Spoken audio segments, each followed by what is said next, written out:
Oh, that intro just makes me want to headbang. Same. It always makes me headbang. Man, your guitar player, Getty Rose, is so amazing. He knows how to make that riff. I agree. He is. So how is everybody? Good. Unless you're talking to somebody else. Well, technically, Are you talking to, like, the you people two on and their all the phones? people? Are you talking to people on their phone or are you talking to me? Yeah, all the people that are tuning in. Oh, okay. Well, I'm talking to both of you or all of you. Okay. Good.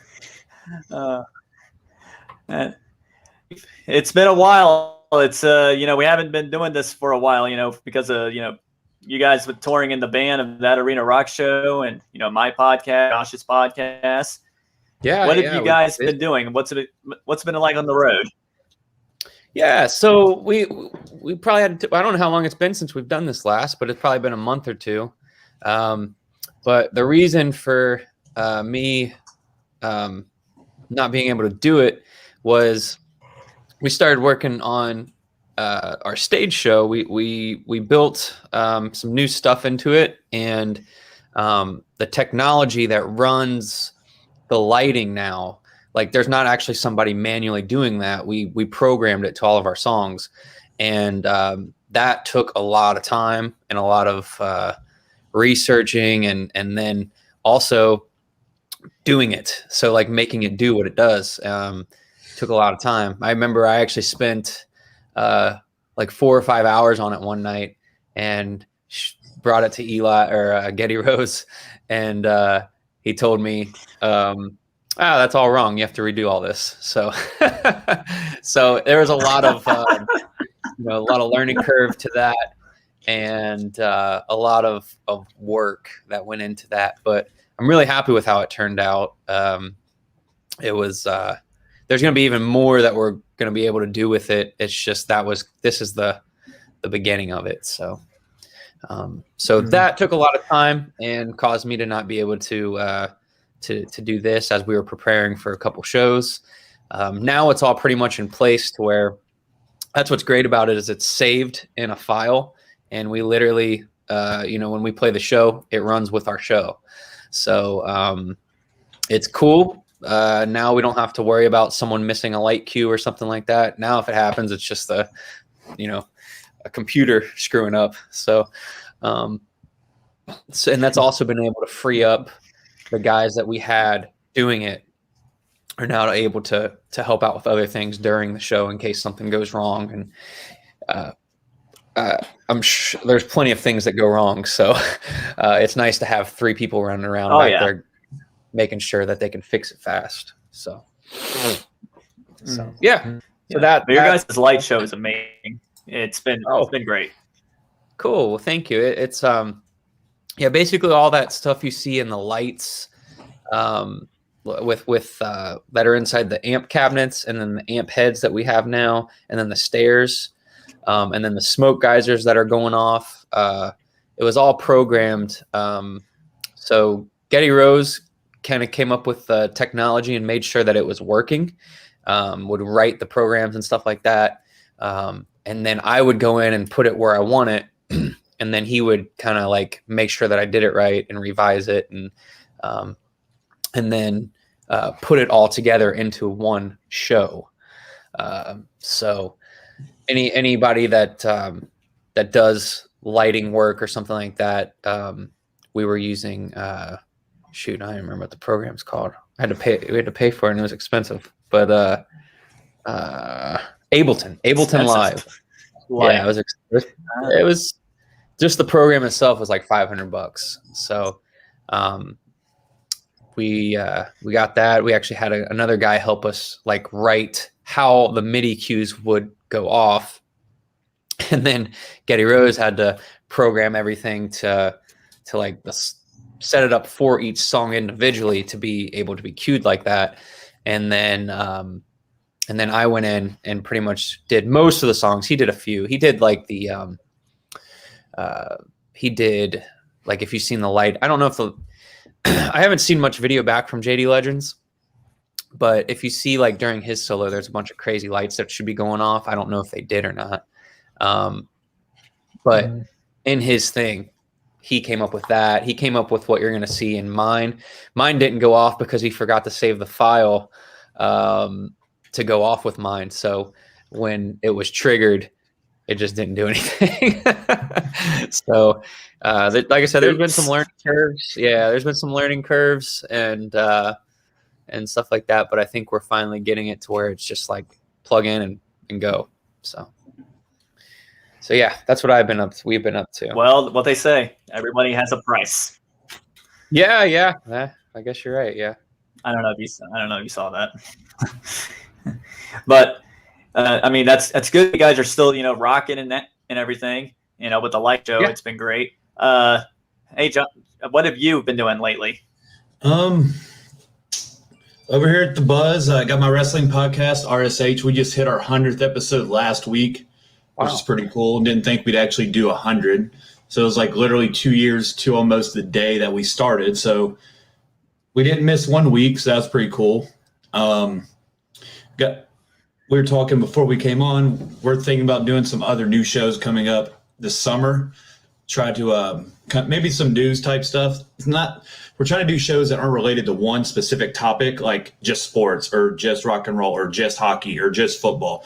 Just kind of widen our horizons a little bit there. But other than that, man, just working. Got to see you guys in concert.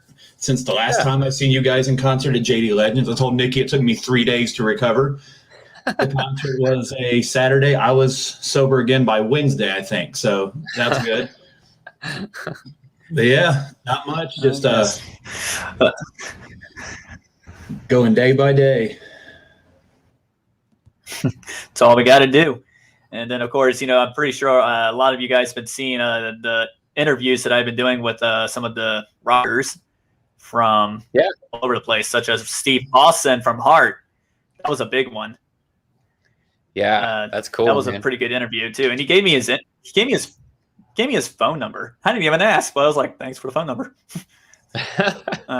But that's what I've been doing. So, if you guys want to see more interviews, tune into my show, Rockin' with Seabass, and we're planning on trying to do some interviews on this show. Am I correct, Nikki? Yeah, we'd love to. We'd love to start talking to some maybe more well-known guitar players or singers or drummers or from the 80s. And we're going to try to line some of that up. So stay tuned. Stay tuned. It looks we're already getting a lot of comment here. I was going to say, we were kind of missed. Hey, I remember him from Hartford City. Yo, we got people from Ireland. Ireland, wow. Hello, Cheryl. Ireland. Hey. That's cool. Look, there's Archie. He's took a break from watching hockey to say hello. Then this is from the show, right? Jeez. That's this Saturday. Yeah, that's going to be fun. We're looking forward to that. We played there last year, and it was just, we were told we were playing a campground, and we're like, okay, well, let's see how this goes, and we got there, and it is absolutely killer. Like, there's a killer stage there, and you get to camp. So it's actually really, really cool. And all the people there were really nice and really supportive. They bought a lot of T-shirts. I know that. And the owners and Jeannie there is just great, great people. So it's always fun to go to shows that, the owners are cool people, or, you have a relationship with them or something like that and get to see them again. It's kind of like that way with JD Legends or Bogarts, and then also with Edwardsville, Illinois, when we play out there. There's a guy named Al Canal, and he's a great guy. And it's always, I almost look forward to seeing these people again more than I do playing the show. So, it's always cool to be able to go back to somewhere you've played before. And so we're looking forward to it. How was it Didn't playing you that get a first show? 40 at that? Oh, Do yes. what? That too. My bad, Seabass. So playing the first show back. No, it's Yeah, okay. like your first show back from COVID. Yeah, Yeah. So our first First show back show. from that whole Sorry about that. mess was, I guess, Hartford City, Indiana. And the way we kind of looked at that one was kind of like a warm-up show for JD Legends, because we were only able to use like half of our equipment and like half of our stage show and stuff like that. So we were at least able to use that as a test show to test some of our stuff out. And it was actually turned out to be a really cool show. There was a good crowd there.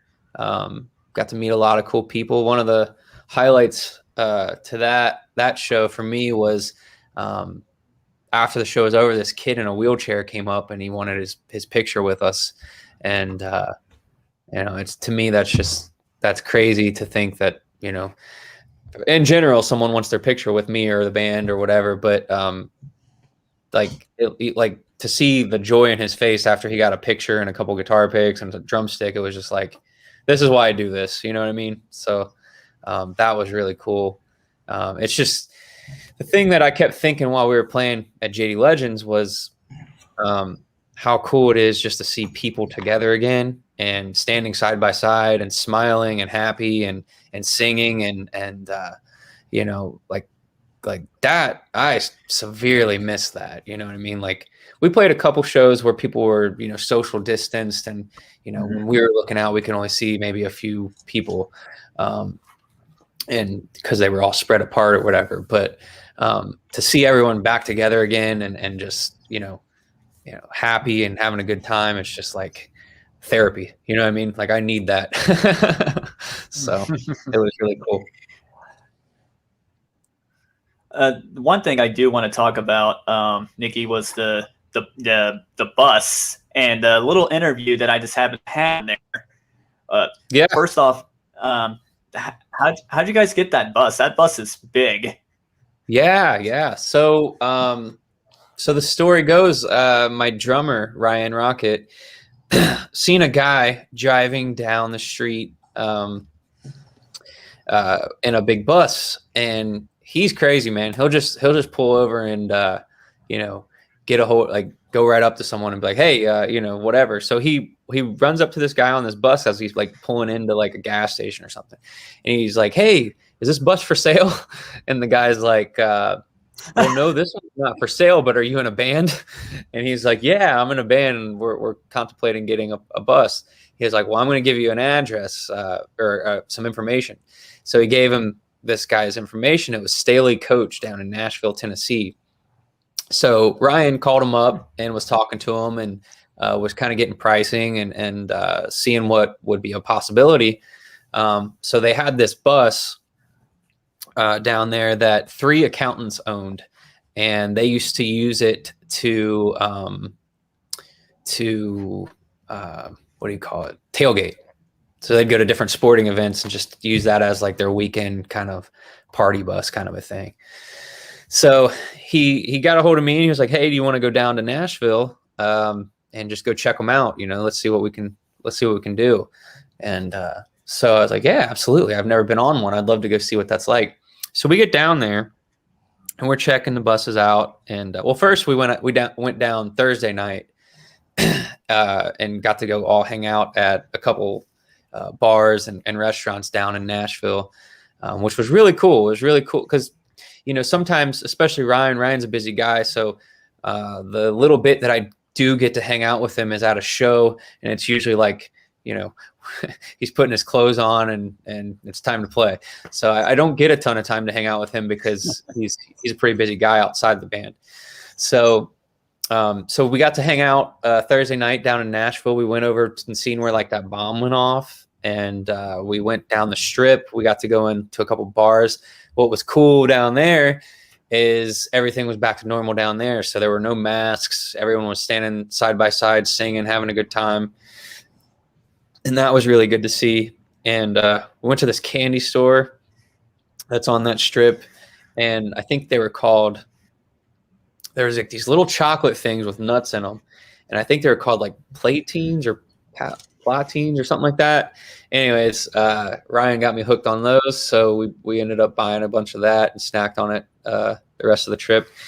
And then we went to dinner and went to bed. Woke up the next morning, drove over to this bus place, and so we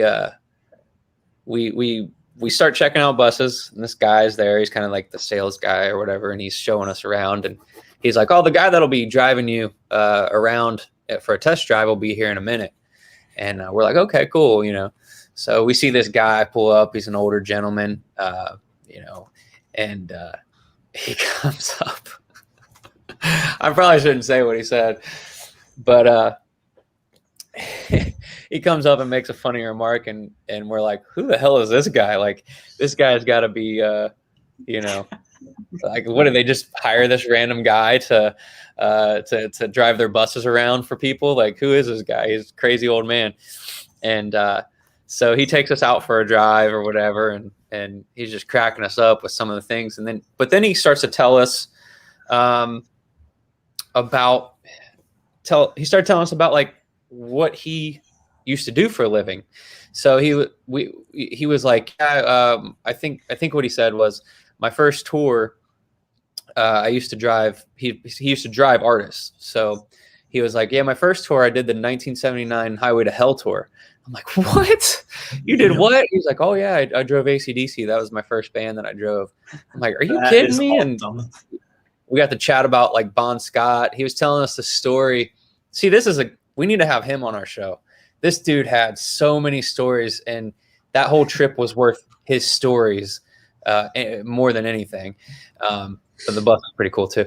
But he told us about like this story about like an elephant was on the side of the road as he was in LA trying to change a tire, and Angus comes out and he's like, hey mate, there's an elephant on the side of the road. And he's like, this is the 70s. So he's like, what the hell are they on?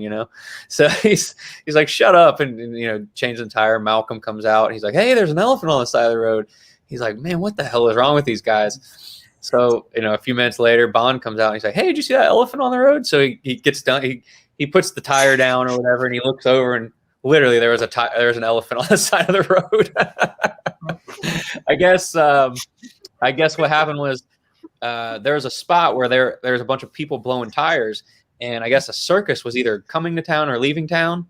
And I guess the circus, the thing that had an elephant in it, blew a tire. So the guy had to take the elephant out to change the tire. So he tied the elephant to like a tree while he was changing his tire. So, AC/DC wasn't crazy. There was an actual elephant over there. So, but that was just one of the many stories he had. He used to drive the Jackson 5 back in 1981, the last tour with Michael. Oh, wow. He did work with Kiss. He did work with Motley Crue. Who was that? He sent me a picture. He sent me a picture of, I think it was AC/DC on the bus, and the guy from UFO was there. The guy that just recently died. He was out hanging with him on the bus. Oh, but anyways, this guy's name is Wade Staley, and he owns Staley Coach, and that's who we ended up buying the bus from. And that guy, I would love to, sit down at a bar with him and just listen to his stories, because he had a million, and they were all interesting. He had a Christmas card in his desk signed by the guys from Nazareth from like the 70s or something like that. He's like, yeah, I keep this in my desk ever since I've got it. I'm like, dude, that's so cool. So yeah, so we ended up getting the bus. I like to drive a van. Yeah, right. Wouldn't that be cool? It'd be a wild life, that's for sure. But him and his whole family down there are really, really cool people, and a blessing to meet. And so yeah, we drove the bus home, and we've been traveling in it, and it's been making life so much nicer. I pulled in the JD. I will tell you, Good, my bad, Seabass. I was just going to mention the video that we did inside the tour bus. It was so hilarious. But what did you think of that? If you go ahead and tell me what you thought of that. Well, listen here, Seabass. I thought it was great. Yeah. I thought we had a lot of fun. Knew he was going to say that. I thought we had a lot of fun with that. It's always fun doing interviews with you. That camera was so old and bulky, man. Yeah. Yeah, it was fun to goof around, and we got Jack in there, and he was nuts that night, and T-Bone's always nuts, so always makes for a fun video. Yeah. Oh yeah, yeah. I had a lot of fun on it, and I'm glad it is what it is, because it got good views. So good job. Yeah. That's cool. It's good to see that T-Bone and Josh, you can go ahead with what you were trying to say. Said it's good that T-Bone didn't lose any of his energy with the time on, because he seemed refreshed. Yep. I was talking to my buddy at the concert. I was like, I should keep track of how many times he runs across the stage, because I feel like he runs like a mini marathon, just between running to the back, changing, running back, running across, running back. It's like, dude. Yeah. You know what? I don't think that guy gets enough credit. Two things. We switched to in-ears, and he's now, we all have basically all of our, having headphones in your ears while we're playing now. But it makes it a little harder to hear the crowd, because you're not literally like live with them. You have headphones in.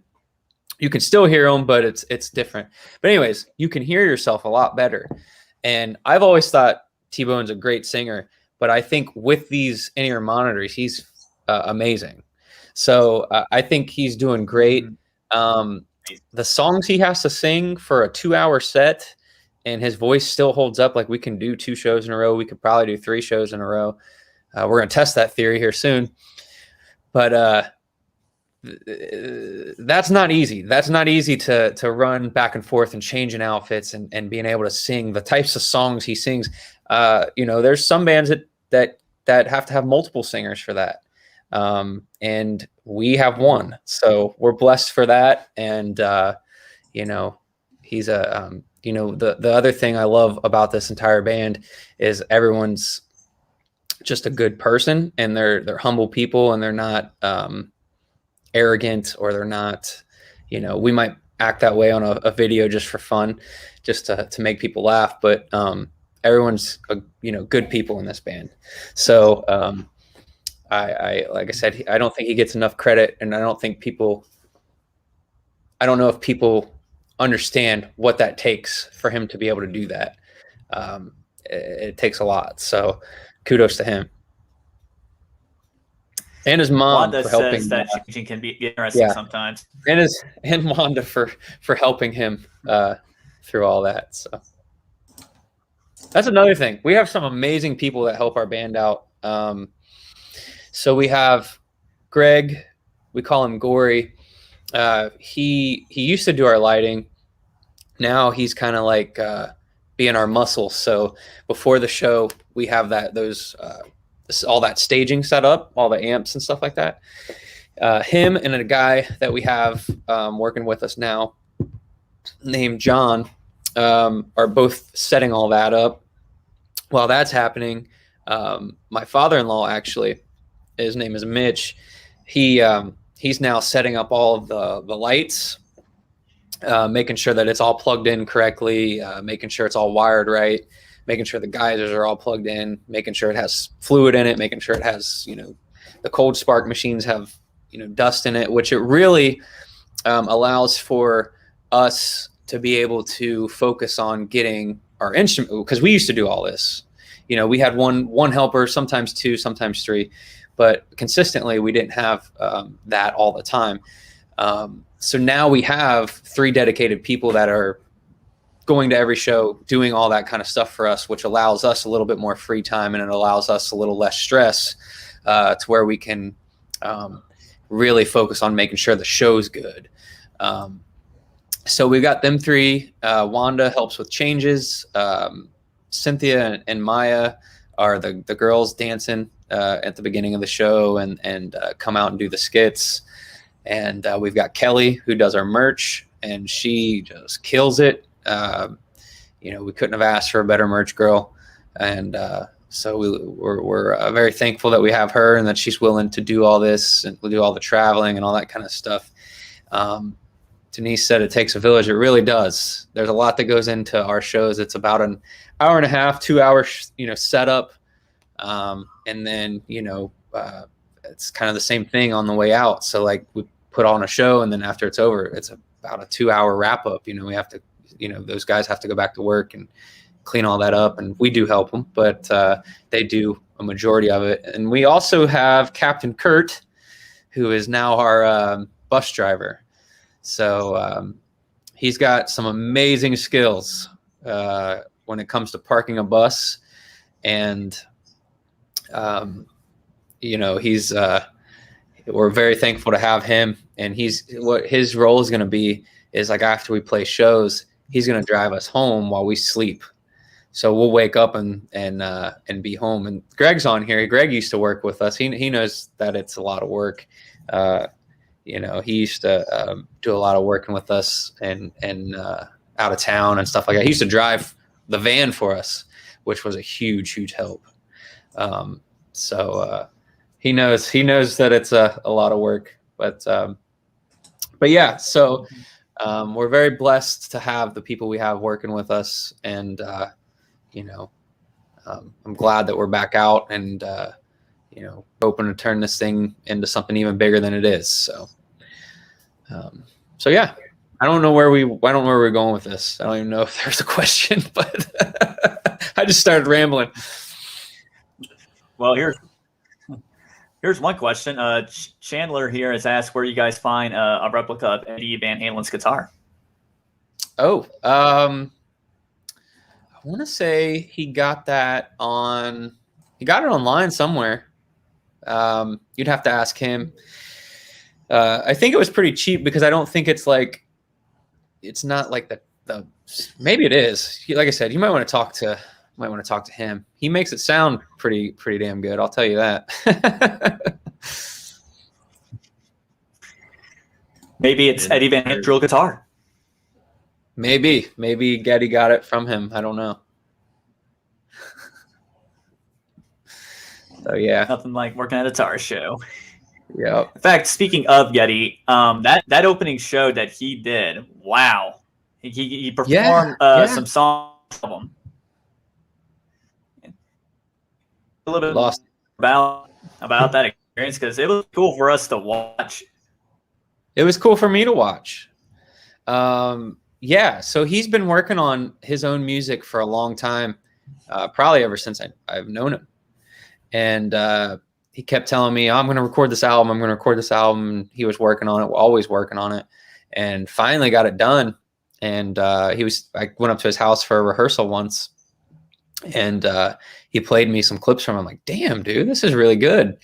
And so to get to see him actually get to do that live with a real band, full band, was really, really cool to see. So I'm happy for him. Yeah, it was very good. Oh, so you mentioned the back-to-back shows, so now everybody's curious. Oh yeah, there's 2 in July. So we're playing 2 weekends in July, and the first one is July 2nd, July 3rd, July 4th. We're in Oakwood, Illinois, Blanchester, Ohio, and then Hamilton, Ohio, for 3 shows in a row. And then later on that month, we're playing Lawrenceburg, Indiana, Van Wert, Ohio, and Monticello, Indiana. 3 shows in a row. So that's gonna be a workout. You said it took you 3 days to recover from JD Legends. That might take me a month to recover from. It was like I got a DD, so I was good. And that's the first concert I went to since I saw you guys last year. And last year was way different because obviously it was social distance. We had chairs 6 foot apart. We had your guys' concert was kind of like a sense of freedom. Like we're pretty much there now. Like now We can group up in the pit up there. There's tons of people up there too, dude. Yeah. I got lost. I kept losing. I was with like 4 or 5 people. I kept losing all of them up there. Yeah. And then I just look back and there's a sea of people. Like, I don't know how many people were there. And then you guys were doing pictures because I found Seabass everywhere. You guys were doing pictures. I was like, they're going to get out of here like 3 a.m. because there's just people kept lining up. It's like, no wonder you guys can't help put any equipment up. You're too busy taking pictures. Yeah. But it's a good problem to have. Like I said, one of my favorite parts of doing music in general is getting to meet people. I've met some of my better friends through it. I've met you. I've met Sebastian. I met a friend of mine named Jason, who I go to a lot of concerts with. I've met a lot of people through music and or bands or playing in bands or whatever, and very grateful for that, because otherwise I would be a homebody, and I would have no opportunity to meet as many cool people as I've been able to meet. That's what me and my buddy Chuck, like I said, we had our 100th episode of our wrestling podcast Thursday. Like, we have friends in UK. Like, we have Archie in Canada. Like, I know people. Well, I used to know people in Chicago. I know people in LA. Like, I would never, ever know these people if we didn't branch out and make a podcast, try to take it live, try to join a site, try to make it work. Now it's like, I know all these people I would never, ever know. Exactly. Like, I never would have been able to do a podcast with my little sister. Like, it's just really cool to do. I wouldn't have met you guys because I had you guys on one of my shows after one of your concerts. After the first time I saw you guys, I was like, man, I wonder if they'd let me interview them. Because most interviews you go for nowadays, it's like, no, or we want $800, like with wrestlers. Like, wow. Even the ones that aren't that big, they want $500-600. And it's like, listen, man, like, I get it, but no thank you. But it's just really cool to meet genuine people. And I've met all the members of the band multiple times. You guys are just really nice people. And Legends is a great venue. I feel like Legends has been doing really well, too. I think they just had Hardy, which I'm not very familiar with Hardy, but I know that was a big get for them. I know my sister's really excited Hender's coming back. Yeah. So it's pretty – I think Seabass is sort of back. Seabass is back. Yeah, congratulations. Sorry, been having some moments. Congratulations to JD Legends on that sellout Hardy show, man. That's cool. That's a full capacity show, right after this whole COVID thing happened. So I'm very, very happy for them. That's really cool to see.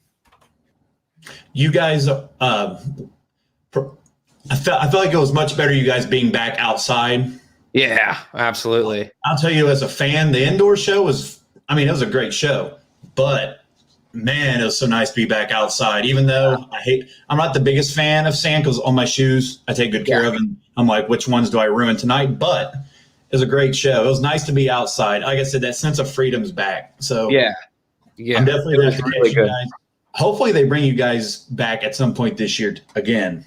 Yeah, they're talking about it. So well, they better. I'll go and I'll yell at Waspy. Yeah. Yeah, that show we did some amazing numbers for our personal goal, like our own personal stuff. Like we our last ticket sale, that was amazing. I could hear that through my headphones. So that was really, really cool. I love when crowds do that. I want to say the first time that happened was when we played Lazy Acres, which we're playing there this weekend. I got done playing that and I heard people doing that. I'm like, holy crap, that's cool. So hopefully they'll do that again. But it was very loud at JD Legends this last time, and that was cool. But what were we talking about? Well, Seabass is having technical issues, so he'll eventually be rejoining us. Yeah. JD Legends. Yeah, JD Legends. Yeah. So they are talking to our agent about booking us for later this year. We'll see what happens with that. But that's what happened. It was our personal best ticket sales. So the last one prior was the Bogart show at Bogart's. The Bogart show at Bogart's. The show at Bogart's before the pandemic. We sold 535 tickets at that show. And that was a huge accomplishment for us. the place was packed, but they give out a lot of free tickets and stuff like that. So that's why, you know, it was at capacity, but we literally sold 535 tickets.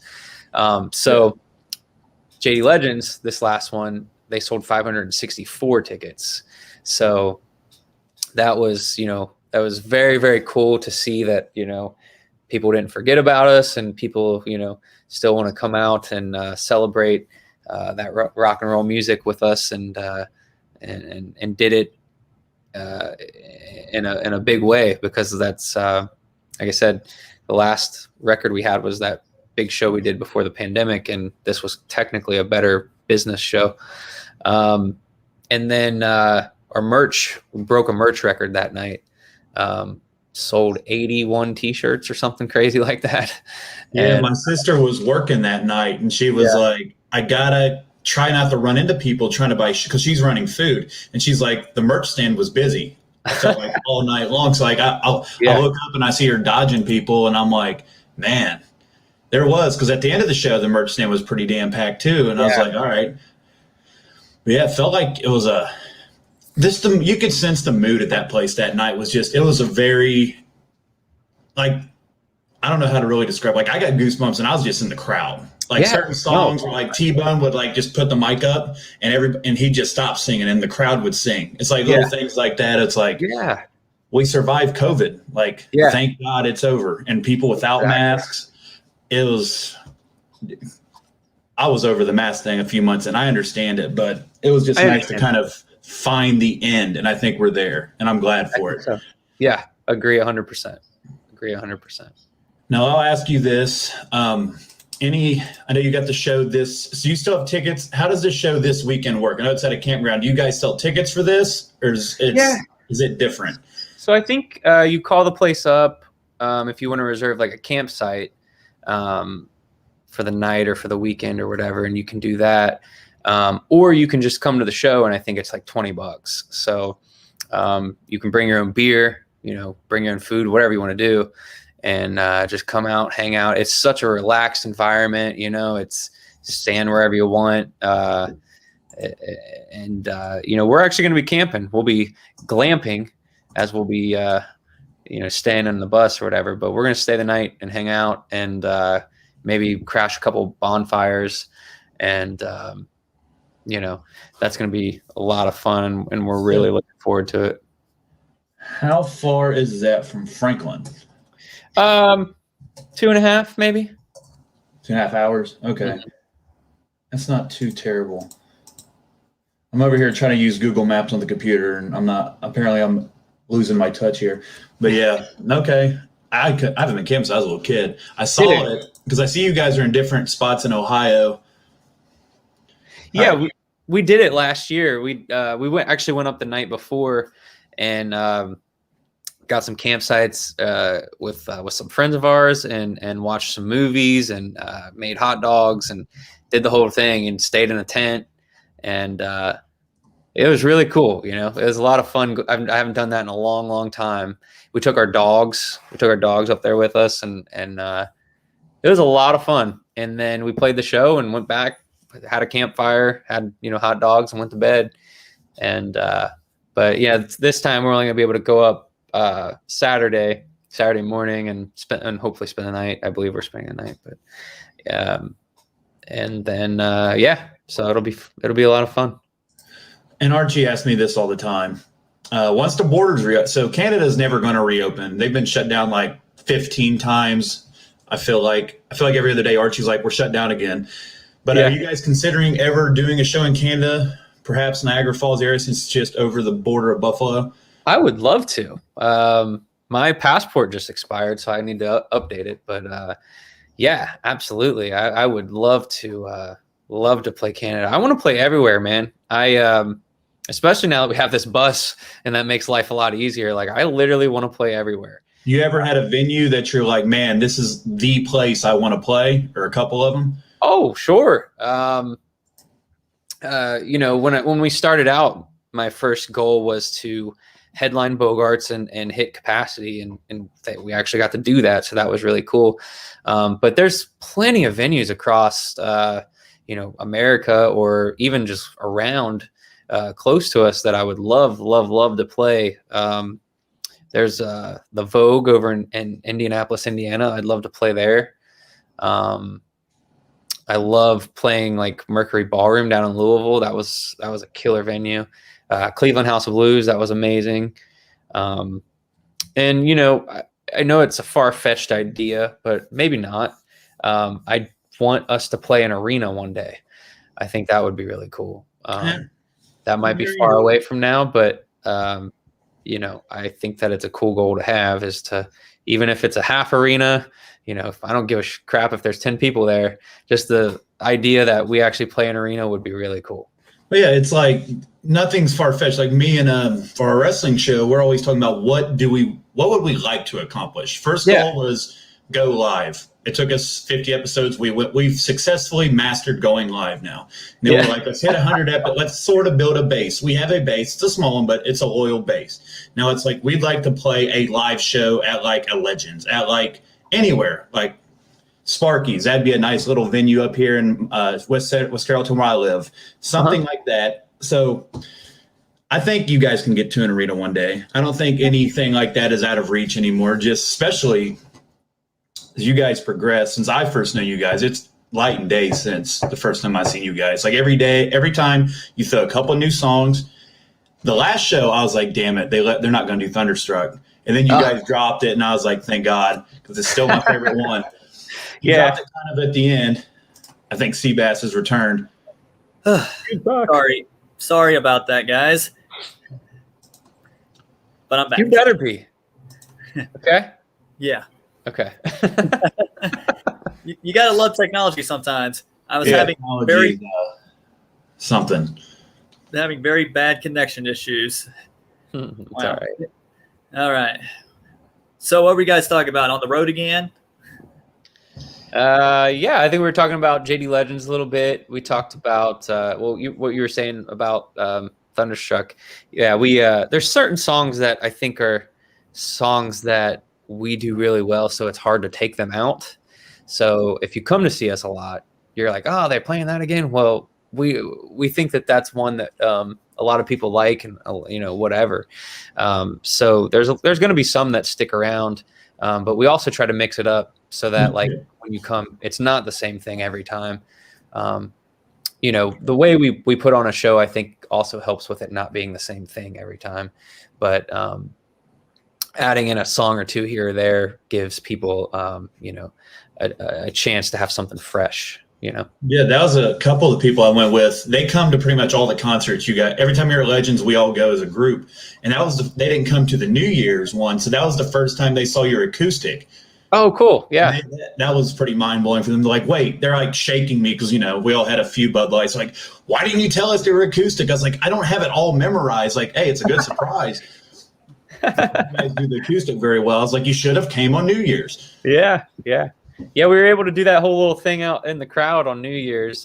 We tried to do that for this one, but because it was like cold and raining, I don't think they wanted to set all that up this time. And plus they didn't have lights that shined out there. So if we get another chance to play out there, either, you know, this year or next, I hope that we'll be able to add that element to it, because that's fun. That's fun to do. My one friend's a Baltimore Ravens fan.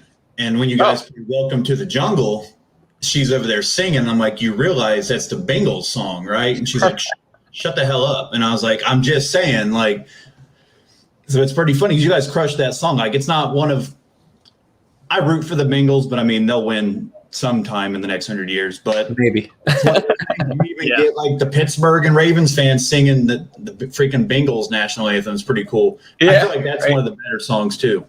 Oh, thank you. That's a harder song. That's a pretty hard song to do. I was listening to it on the radio and I was like, damn.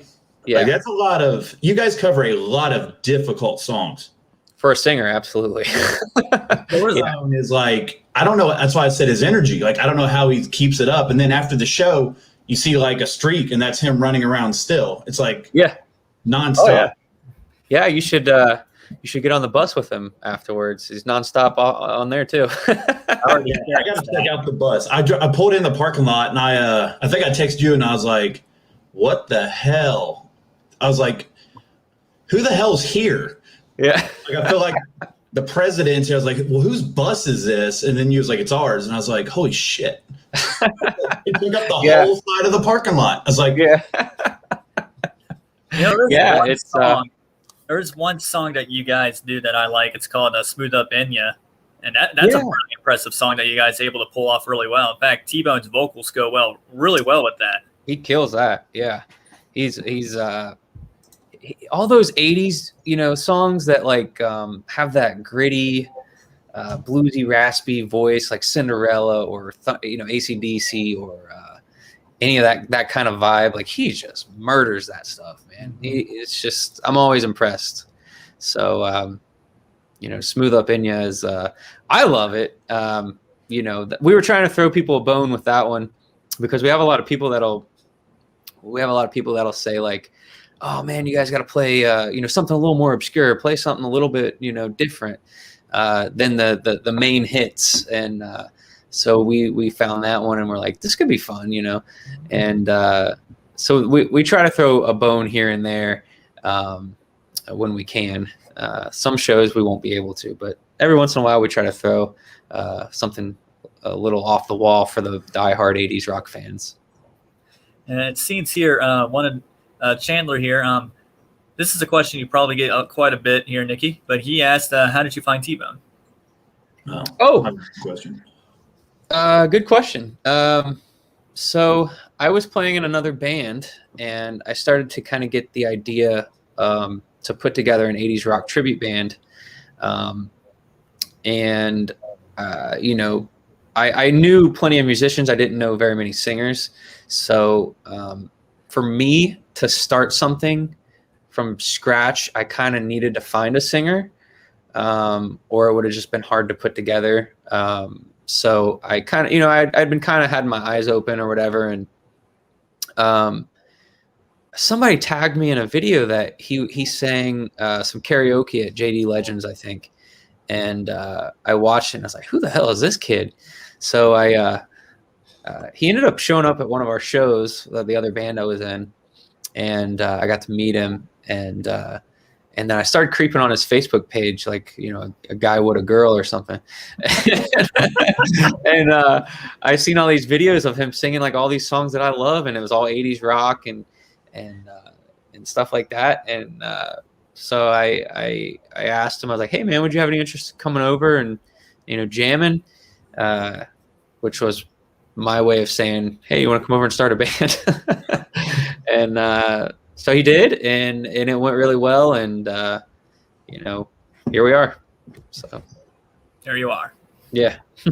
It's funny because where I go, I karaoke horribly and they like want to throw me out. But T-Bone, they saw me on here with you guys and they're like, hey, the DJ there, his name's Ken. He was like, dude, I remember Tristan used to come in here. And he was like, he would sing and he'd crush it. But then you'd be like, hey, how are you? And he'd be like super shy. And he's like, it's crazy seeing him now. And it's like, oh yeah, complete 180 of how he used to be. He's like, he'd come in here, wouldn't talk to anybody, crush it as he sing karaoke, crush it, then kind of just leave. And it's like, then he sees him at Legends and stuff. And he's like, damn, I remember when I couldn't even get him to say, hey, how are you? Yeah. He would just kind of be like, what's up? And leave. Yeah. Yeah, when I first met him, he was kind of like that. He was very shy, very, whatever. And I remember taking him to a karaoke bar up in, I think it's near Dayton or something. It's called Classic Rock or Classic Soft Rock Cafe. That's what it's called. Okay. And I was meeting a friend over there, and I took Tristan, and I was like, they got karaoke or whatever. You maybe get up and sing a song or two. And he's like, oh yeah. So he got up and sang, I want to say it was Welcome to the Jungle or Guns N' Roses or something. And so first, as soon as he got done, he came and sat down at a table where I was sitting. I was like, damn, that was awesome, And this girl comes over, and she's like, do you understand that you just made every girl in here wet? And I was like, oh, this is going to work out good. So that was when I seen that, I was like, oh yeah, this is going to work. and then he the DJ, I guess he got up to do another song, and the DJ was like, "This is not fair. You're actually good." Like, so he was like, "Are you in a band or something?" And I don't remember how the rest of it went, but yeah, he murdered it when we went up there. Mm-hmm. So, but again, he was just very timid, very shy, very. For some reason, I feel like Tristan does pretty. I think he'll do okay at karaoke. So. Yeah. Do okay karaoke. He's that guy where I'm like, I tell the DJ, I'm like, I'm not following this person or this person, and then somebody butchers it, and I'm just like, I want to go next. I can't be worse than the person. I can't go after somebody that crushes it because their expectations are too high. Yeah. Well, Josh, if you heard me do karaoke, I don't think you'll like it. Well, see, that's fine. See, you can go after Tristan, and then I'll go after you. We'll all be blown away. Nikki can go after me, and then everybody's good. You don't want to hear me sing. That's a mess. I wonder who would win in a vocal challenge, Tristan or Dio? Tristan. Dio's dead. Well, I mean, I just got to mention the fact that he managed to play with Vinny Appice, the drummer of Dio. How cool is that? It was amazing. That guy, Tristan, just comes out wailing Mob Rules on point. And I literally told him, like, dude, your Dio vocals are really spot on. He's like, he was my first, singer to sing. I'm like, no wonder. Yeah. But yeah. Also, Vinny's a nice guy. Yeah, I believe it. He's I love the Dio stuff. My dad raised me on that stuff. So like I've always thought, like, if you could put together the perfect band, if you were a lead singer, it would be Vivian Campbell, Jimmy Bain, and Vinny Appice. And Dio got to have that band for 3 records. So yeah. I'm a big fan of Vinny Appice, and I wish I could have came down to see that show. I just I bought tickets for a show that there's 2 shows that Tristan did with them, and the one down in Kentucky it started I think at 10 o'clock, but I wasn't going to be able to get down there until past 10 o'clock, and it was going to be a big rush, and I was like, well, screw that, I'll just stick where I'm at because I was already at a concert, and I figured I'd just, do that. I'm sure there will be another time, but and then the next day I left for vacation, so I wasn't able to make it down to the Blue Note. But yeah, I've seen a video or 2 and very impressed. That he killed it. I gotta say, Blue Note has really updated their place because I saw their stage and it was bigger than the last time we were there. Really? Yeah. When you and I were there, the stage was very tiny, and LA Guns was kind of cramped a bit.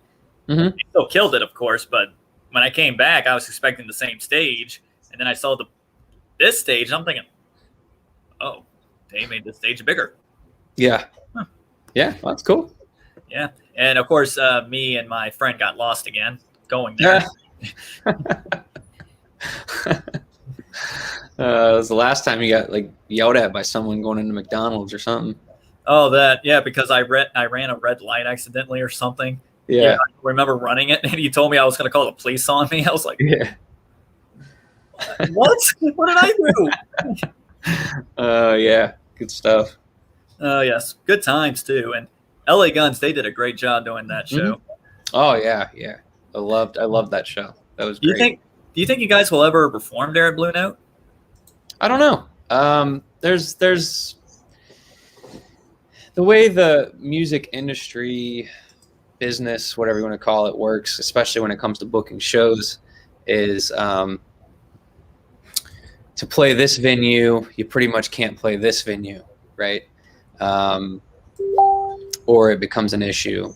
So like venues will say, we want you and we'll pay you this amount of money, but you can't play within this radius. So 100 miles for 3 months before and 3 months after or something. You know what I mean? They work that into their deals. So in order for us to play certain venues around here, we haven't been able to play Blue Note. We've been approached.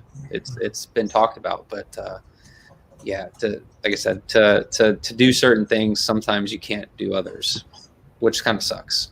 It's kind of weird. I never heard that before. Yeah, it happens a lot with a lot of major bands and some tribute bands. So, wow. Huh.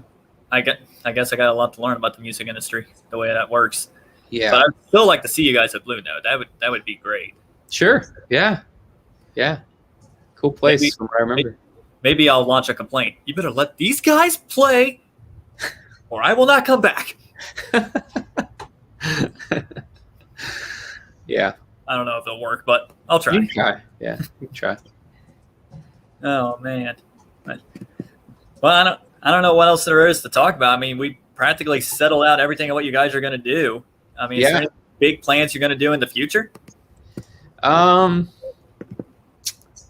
Just we got the big shows coming up this within the next month or so. We got Lazy Acres. We're really looking forward to this weekend, and we're playing Saginaw, Michigan for the first time, June 26th, and then we're playing that 3 days in a row, which will be cool because Hamilton is really close to where I live, and to play in my backyard is kind of awesome, So I'm pretty hyped for that.